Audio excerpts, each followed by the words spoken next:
Hello hello, je suis contente de te retrouver pour cette deuxième vidéo de la chaîne. Alors aujourd'hui on parle erreur et erreur lors de ton premier projet de décoration d'intérieur. Quand je dis premier projet, je te parle pas du projet avec Tata Claudette qui te demande de faire sa véranda et elle te donne carte blanche. Je te parle vraiment d'un premier projet où tu es rémunéré pour ça, où c'est quelqu'un que tu connais pas. C'est pas que Tata Claudette, c'est pas un vrai projet, c'est juste que tu seras d'accord avec moi que un projet avec quelqu'un que tu connais pas du tout et un projet avec tes proches, c'est quand même plus challenge. Donc ces erreurs, c'est des erreurs que j'ai pu moi-même commettre ou j'ai entendu d'autres pros en fait les faire. Donc j'aimerais t'éviter de les faire à ton tour. Alors des erreurs, il y en a plein, mais j'ai décidé moi aujourd'hui d'en cibler seulement 5 qui sont déterminantes. On commence tout de suite avec la première erreur. Première erreur, c'est de ne pas assez prendre d'informations lors de ton premier contact. Donc moi, il faut savoir que comme j'étais en double activité, donc j'étais, comme j'avais dit, en ressources humaines et en décoration d'intérieur, j'avais pris le parti de ne pas me déplacer pour faire les devis. Et je continue jusqu'à aujourd'hui à fonctionner comme ça. Et je fonctionne du coup sur photo, vidéo et j'ai un échange avec les prospects. Sauf que c'était au tout début, j'ai fonctionné par photo vidéo, voilà, et j'ai eu un échange avec la personne, sauf que j'ai mal regardé les photos, je sais pas, peut-être qu'il y a une photo sous un autre angle que j'ai mal regardé, et j'ai très mal évalué la superficie de la pièce, en tout cas la complexité que ça demandait. Et c'est seulement quand le devis a été validé et que je me suis retrouvée sur place pour le rendez-vous où on va discuter des couleurs, du style, etc. Je me suis rendu compte que j'avais vraiment sous-évalué mon devis. J'avais les boules, mais bon, c'était de ma faute. J'ai fait comme si de rien n'était. Et bien sûr, je n'ai pas surfacturé au client. Deuxième erreur, donc celle-là je l'ai pas faite, mais ça c'est vraiment très important, ça va vraiment avoir un impact sur la satisfaction de ton client, c'est de ne pas suffisamment creuser le besoin. Parfois les clients vont te dire des choses, mais tu dois aller, en tout cas dans le rendez-vous où justement vous parlez des couleurs, etc., tu dois aller en profondeur, creuser le besoin, parce que lui souvent, en tout cas les clients vont dire des choses de surface, et toi faut aller creuser un petit peu. Par exemple, moi j'ai des clients, par exemple pour leur salon, on va parler des couleurs, du style, etc. Mais et je vais voir un ordinateur, en tout cas un ordinateur portable sur la table de la salle à manger.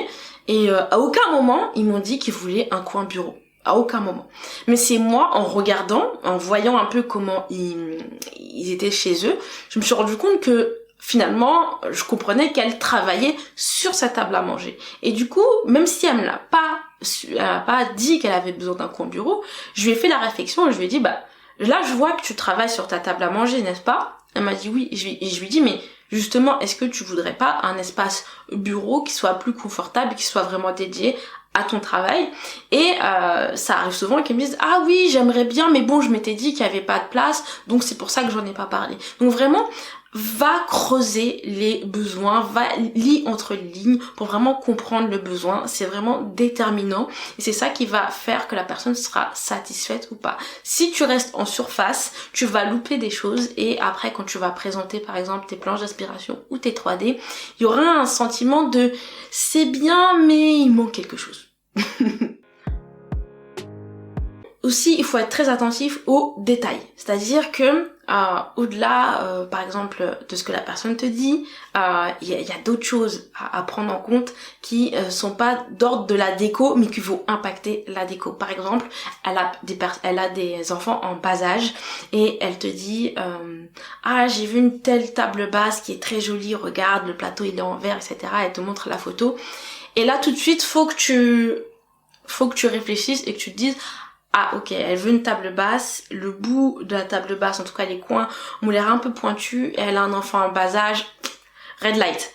Donc tout de suite, être capable de t'adapter, d'entendre ce que la personne veut, mais de regarder et d'anticiper les problèmes que ça pourrait occasionner, soit pour les membres de sa famille, soit pour son quotidien, soit par rapport à son budget. Fais attention aux détails. Quatrième erreur, te braquer après l'envoi des livrables, c'est-à-dire que tu envoies tes planches d'inspiration et par exemple tes 3D et le client n'est pas totalement satisfait. Il faut pas du tout te braquer. La personne, voilà, vous êtes deux personnes différentes. Peut-être qu'il y a au niveau justement du cadrage du besoin, il y a eu des loupés, ou peut-être qu'entre-temps la personne a changé d'avis. Ça arrive hein, souvent si elle prend contact avec des membres de sa famille qui vont un peu, va lui donner d'autres idées. Elle va peut-être voilà oublier, en tout cas voir les choses autrement. Ne te braque surtout pas et propose-lui plutôt que d'échanger par texto, etc., par écrit, ce qui est sujet à tension, à interprétation. Je te propose voilà de lui proposer en fait un appel où vous allez pouvoir débriefer de quels points pour elle sont problématiques, qu'est-ce qui est bien, qu'est-ce que tu pourrais améliorer, et comme ça voilà, ne te braque pas, c'est normal, chacun a sa perception, et puis après tu lui fais les modifications, elle sera très contente. 5e erreur, ne pas penser à l'après. Ok, tu as été payé pour une prestation qui commence par un appel ou un rendez-vous à domicile. Tu débriefes des besoins, peut-être qu'il y a une phase de planche d'inspiration, de 3D, de liste de courses, etc. Mais même quand tu penses avoir fini, on va dire contractuellement, ta prestation, continue. C'est-à-dire que ne t'arrête pas là.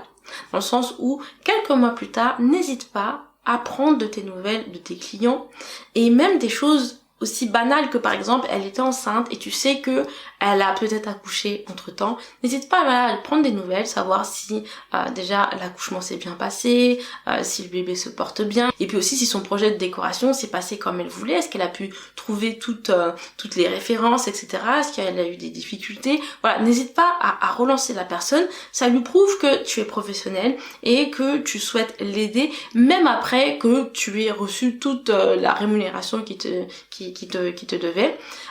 Et voilà, c'est perpétuer la relation, et comme ça il se peut que voilà, en recontactant cette personne, elle te dise que finalement elle t'avait pris pour son salon et puis maintenant elle voudrait pourquoi pas poursuivre pour la chambre, et même ça lui permet de se souvenir de toi, et si elle a un proche autour d'elle, elle pourra te recommander tout simplement parce que tu lui as fait une piqûre de rappel pour lui dire coucou, je suis là et je reste disponible si tu as des questions. Voilà, c'était les 5 erreurs que je te recommande de surtout pas faire lors de ton premier projet de décoration d'intérieur. Si tu as déjà fait des projets et que tu as d'autres erreurs en tête, n'hésite pas à les mettre en commentaire, ça pourra aider les petits nouveaux. Et si tu as des questions, n'hésite pas aussi à aller en commentaire. Je t'invite à liker et à surtout t'abonner à la chaîne pour ne rien louper des prochaines vidéos. Et je te dis à bientôt. Ciao ciao.